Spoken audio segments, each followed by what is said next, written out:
¿Conoces los efectos que se originan para ti como contribuyente en caso de que alguno de tus proveedores se encuentre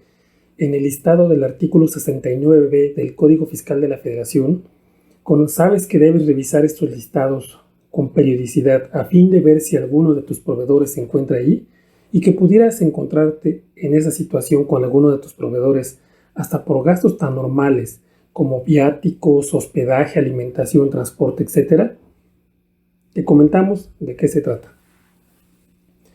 Desde el año de 2014, una de las obligaciones que se han introducido en el Código Fiscal de la Federación y que han sido una gran fuente de recaudación para el Servicio de Administración Tributaria, sin lugar a dudas ha sido la introducción del artículo 69b al Código Fiscal de la Federación, el cual en esencia lo que establece en su primer párrafo es que cuando la autoridad fiscal, en ejercicio de sus facultades, detecte que algún contribuyente no cuenta con activos, infraestructura o personal para prestar los servicios o enajenar los bienes de que se trate, lo incluirá en un listado de empresas que facturan operaciones simuladas, un listado presuntivo donde este contribuyente es incluido en esa lista y se indica que presuntamente emite operaciones simuladas. A este tipo de contribuyentes se le conoce como EFOS. Ellos emiten la factura, es el EFO, y si hay un contribuyente que emite una factura, por supuesto hay otro que la recibe, que es su cliente. El cliente que recibe la factura y que le da un efecto de deducibilidad en la ley del impuesto sobre la renta y de acreditamiento en el impuesto al valor agregado, a él se le conoce como EDO. Veamos qué pasa en cada uno de los dos escenarios. Por el lado del EFO, lo que hace la autoridad es que revisa al contribuyente y a lo mejor encuentra que es una oficina de 4x4 y tiene declarado una fábrica o el domicilio no existe, es un terreno baldío. Pueden ser muchas causales las que originen que el proveedor sea incluido en este listado. ¿Cómo les notifica el SAT?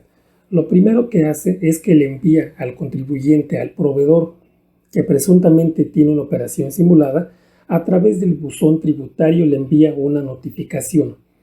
Pero adicionalmente a esta situación, también lo incluye en un listado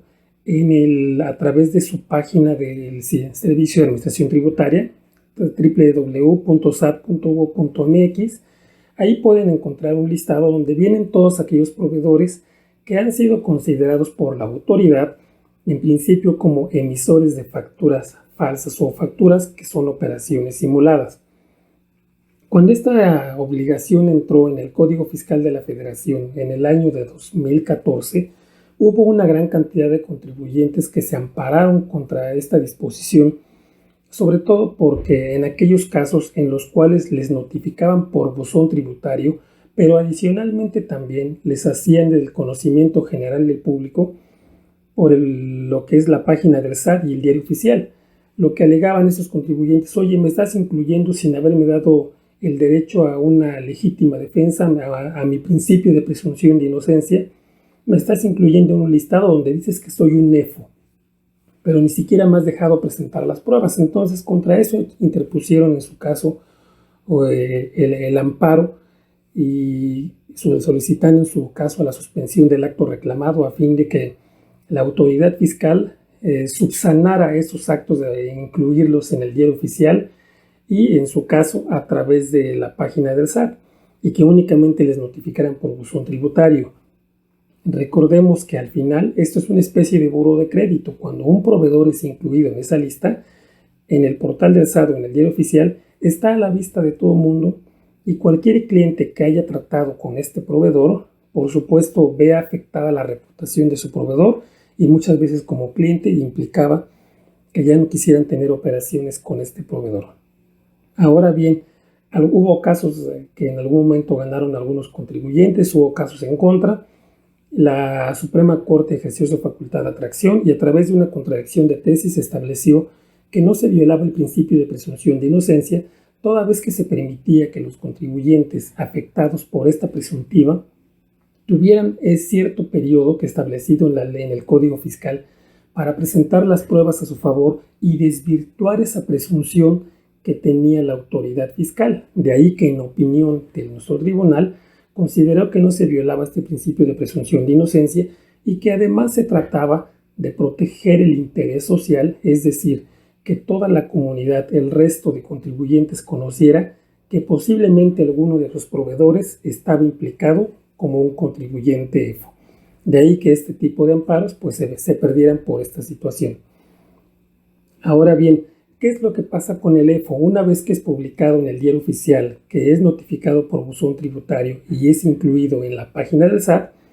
él tiene, de acuerdo al artículo 69b del Código Fiscal de la Federación, un plazo de 15 días, plazo en el cual tiene que acudir ante la autoridad a acreditar que cuenta con la infraestructura, que tiene el personal, que tiene la capacidad y activos para poder prestar esos servicios. El Código Fiscal establece la posibilidad de una ampliación de 5 días, que por lo general son insuficientes, y una vez con esos elementos en su poder, lo que hace la autoridad es, en un plazo de 50 días, emite la resolución en la cual va a calificar si ese contribuyente presentó las pruebas y logró desvirtuar la presuntiva de ser un contribuyente EFO, y va a hacer la aclaración en los 3 medios antes mencionados, en Diario Oficial, en la página del SAT, y por supuesto le va a notificar en su caso al contribuyente, al proveedor afectado, y así lo podemos ver en los listados del SAT, que va a aparecer, por un lado, la fecha en la cual este proveedor fue incluido en el listado como un posible contribuyente EFO, y en su caso la fecha en la cual desvirtuó esa presunción o se confirmó la presunción y es incluido en el listado definitivo como un contribuyente EFO. Asimismo, por supuesto, aquellos contribuyentes que en su caso hubiesen interpuesto un juicio y lo hubiesen ganado. Eso es por el lado del EFO. Establece el Código Fiscal de la Federación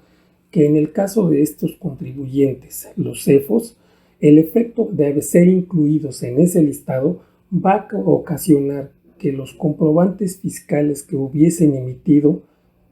bajo en estos términos, se considerará que no surten ni surtieron efecto fiscal alguno,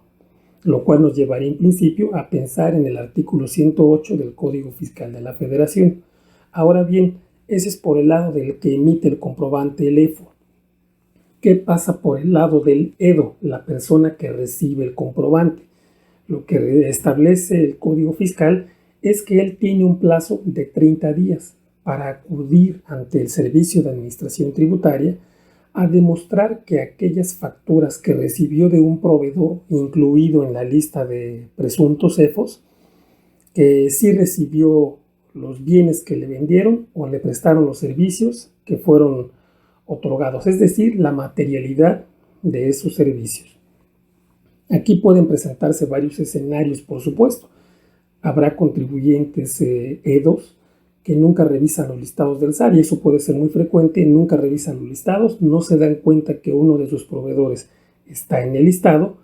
y entonces lo que va a pasar es que no se van a dar cuenta hasta que la autoridad llega a revisarlos y ejercer sus facultades de comprobación por la falta de aclaración. Habrá contribuyentes que en su caso habrán evaluado oportunamente con su abogado y decir, no, ¿para qué me voy a exponer solo ante la autoridad fiscal si yo sé que tengo la evidencia material para cuando me revisen de demostrar los bienes o servicios, o en su caso interponer el amparo correspondiente contra la resolución de la autoridad? Esos pueden ser, en términos generales, los escenarios para el EDO. Cuando no lo aclara, lo que establece el artículo 69b del Código Fiscal de la Federación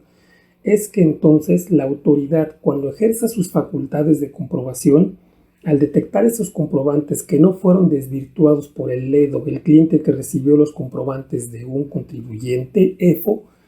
lo que va a hacer es que va a considerar que esos son actos u operaciones simuladas para efectos del Código Fiscal de la Federación, lo cual llevaría a pensar que entonces sería sancionable en términos del artículo 109, fracción cuarta del Código Fiscal de la Federación, que hace referencia a la defraudación fiscal equiparable. Recordemos que la fracción cuarta de ese artículo hace referencia a los actos u operaciones simuladas, sin dejar de perder de vista que también hay otros artículos que están correlacionados, como el artículo 113 hasta el 31 de diciembre de 2019 o el 113 bis, vigente a partir del 1 de enero, que hace referencia sobre todo a aquellos contribuyentes que son considerados benefactoras cuando no tiene ninguna sustancia la operación, sino es únicamente la emisión del comprobante. Pero bueno, eso lo platicaremos en otro momento. Si te ha sido de utilidad, suscríbete, dale a like, compártelo y nos vemos en el siguiente capítulo.